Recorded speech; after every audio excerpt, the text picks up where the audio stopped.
Si l'on me demande quel est le film le plus terrifiant de l'histoire du cinéma, il y a de fortes chances pour que je cite des titres assez attendus, sur lesquels tout le monde s'accordera à peu près. D'autres peut-être un peu moins, souvent parce qu'ils sont simplement moins connus ou parce que leurs méthodes, assez uniques, ne parleront pas à tout le monde. Enfin, je défie quand même quiconque de rester de marbre devant ce qu'ils proposent. Et aussi des choses un peu bizarres, voire pas très assumables.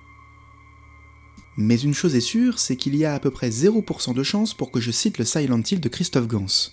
Ce qui est un peu étonnant étant donné que si on me pose la question du côté du jeu vidéo, il est évident que le Silent Hill 2 de la Team Silent arrivera en tête de mon panthéon personnel, et de très loin.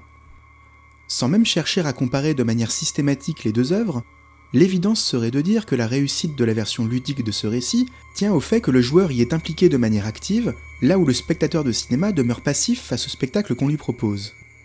Mais il me semble que l'on peut difficilement se limiter à cette affirmation. Si seule l'interactivité était garante de l'implication émotionnelle dans une histoire horrifique, qu'en serait-il de tous ces films qui nous ont bel et bien terrifiés, sans avoir recours aux spécificités médiatiques du jeu vidéo ? Non, la réponse est sans doute plus simple. Silent Hill 2 accorde en fait à merveille son sujet avec les possibilités offertes par le média vidéoludique.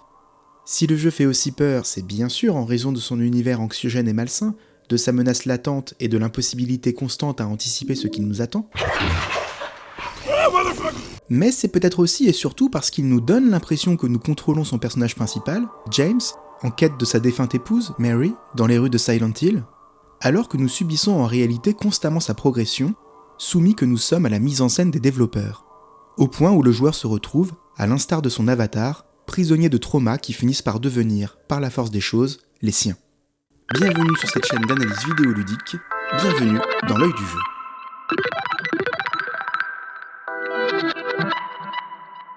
Sorti en 2001, Silent Hill 2 n'est pas à proprement parler une suite du premier Silent Hill, développé également par la Team Silent en 1999. On pourrait plutôt parler d'une forme de variation autour de son idée principale, celle d'une ville purgatoire où s'incarnent, sous la forme de créatures et de lieux cauchemardesques, les perturbations psychiques de toute personne à l'âme torturée qui déciderait de s'y rendre. Ici, il s'agit de James Sunderland, dont nous apprenons dans les premières secondes du jeu qu'il a reçu une lettre de Mary, sa femme décédée il y a 3 ans des suites d'une longue maladie, l'invitant à la rejoindre à Silent Hill, ville où ils avaient, dans le temps, construit certains de leurs plus beaux souvenirs. Mary, could you really be in this town? Un postulat de base qui nous laisse entendre qu'on ne va pas être là pour faire la fête, d'autant qu'on comprend assez vite que James n'a jamais réellement fait son deuil, et qu'il demeure hanté par cette mort pour des raisons que le jeu se chargera d'éclairer, à mesure de nos déambulations dans une ville qui n'est autre qu'un reflet architectural de l'état mental du personnage. On comprend vite, et cela a très bien été commenté ailleurs, que le jeu adopte la forme d'une plongée dans l'inconscient de James, une introspection dont on serait l'acteur ou l'actrice.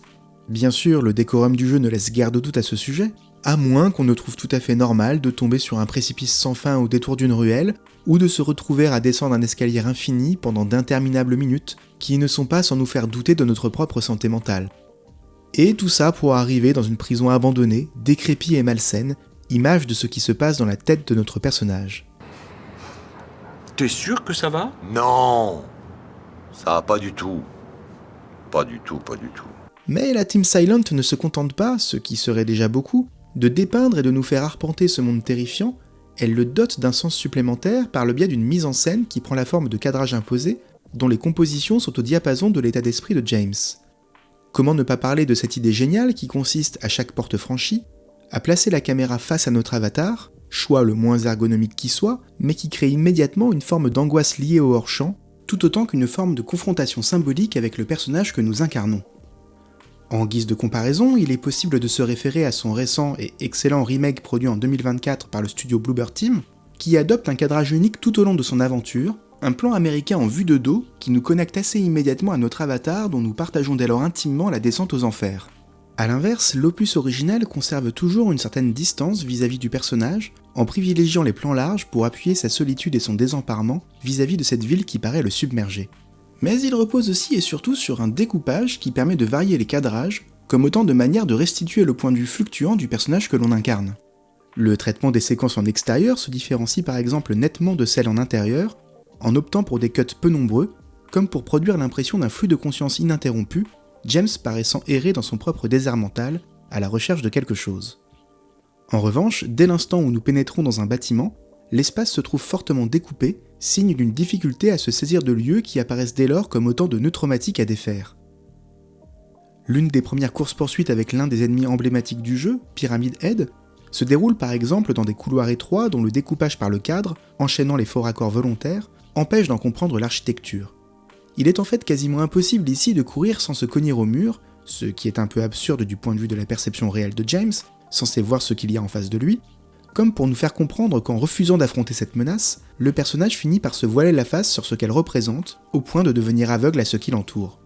La séquence fait à ce titre écho à la première rencontre avec cette créature, que nous découvrons au fond d'un couloir sombre.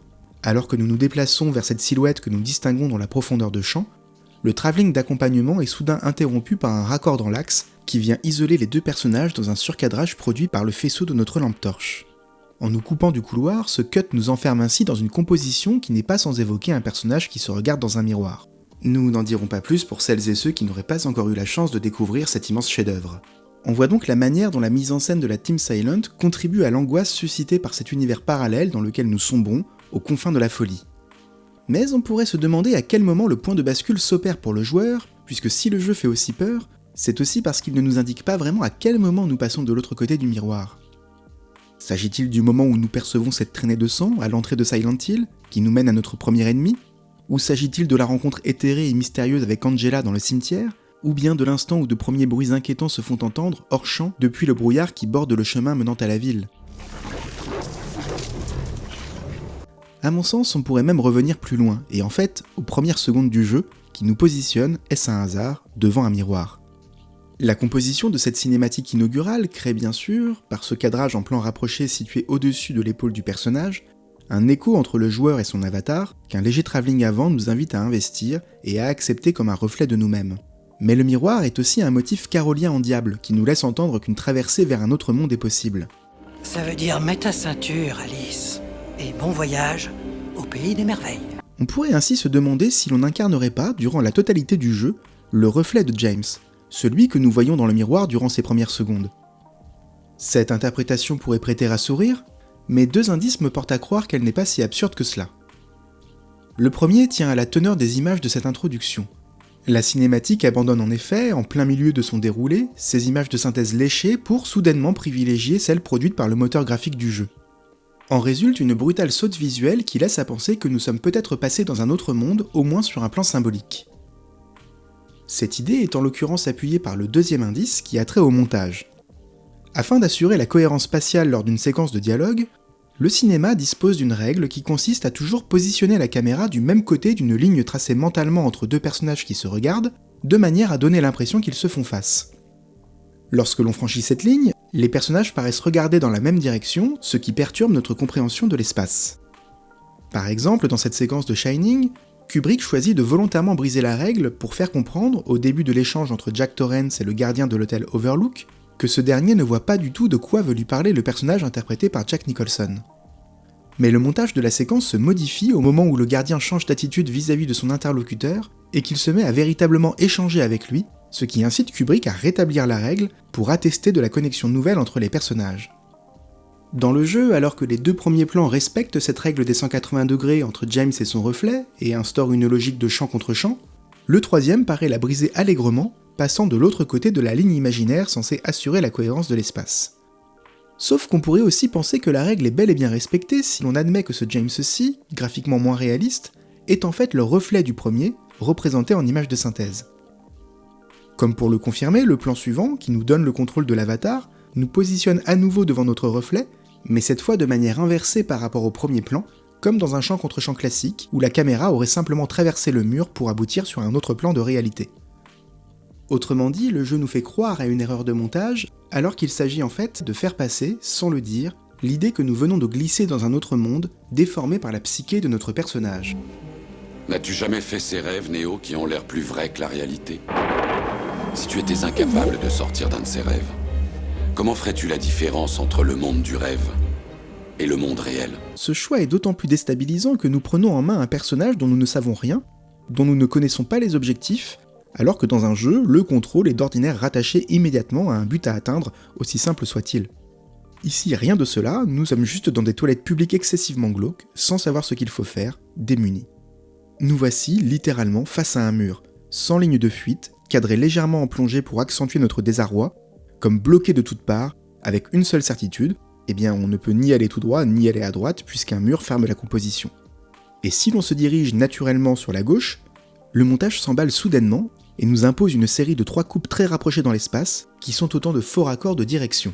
Du dos du personnage en plongée, nous passons à une vue latérale en contre-plongée, qui est suivie immédiatement par un nouveau plan de dos en vue plongeante, avant qu'un cut nous rapproche du personnage et révèle une impasse qu'on ne pouvait deviner auparavant. Tout se passe comme si on avait perdu tous nos repères spatiaux, alors qu'on l'imagine, le personnage est bien entré dans ses toilettes et a donc vu qu'elle se résumait à un grand rectangle vide. Et nous voilà donc totalement désorientés, au point où l'on puisse croire qu'une porte dégondée et posée contre le mur est une potentielle sortie. Le jeu s'amuse ainsi de ce bref passage qui ne sert concrètement à rien, il sera même supprimé du remake, mais qui nous fait tout de suite comprendre que l'on va subir cet espace que nous investissons et que nous serons dès lors à la merci des développeurs et de leur mise en scène qui nous donne accès très directement à ce que ressent notre personnage. Ici, une forme de chaos intérieur, égarés ou sonnés que nous sommes face à l'événement surnaturel que représente la missive reçue de notre défunte épouse, dont nous découvrons l'existence quelques secondes plus tard.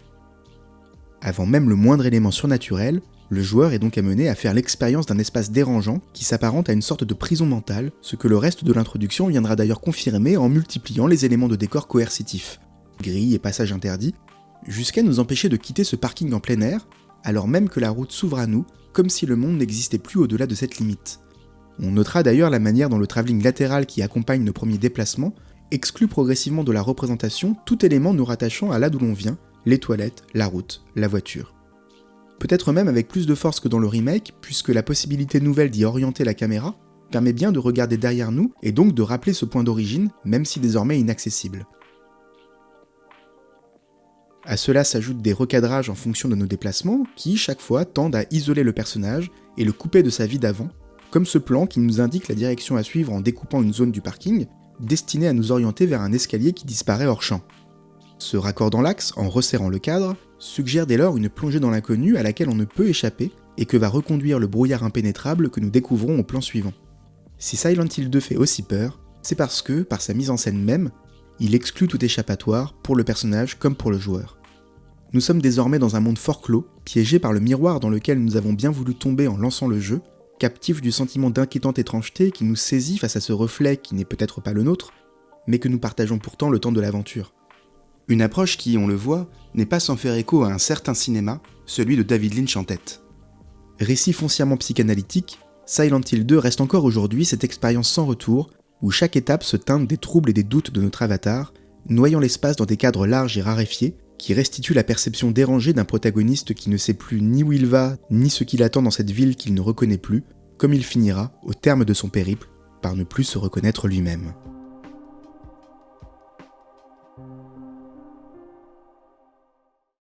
C'est la fin de cette vidéo, j'espère qu'elle vous aura plu. Si c'est le cas, n'hésitez pas, comme d'habitude, à la partager ou à laisser un commentaire. C'est toujours un plaisir que de vous répondre.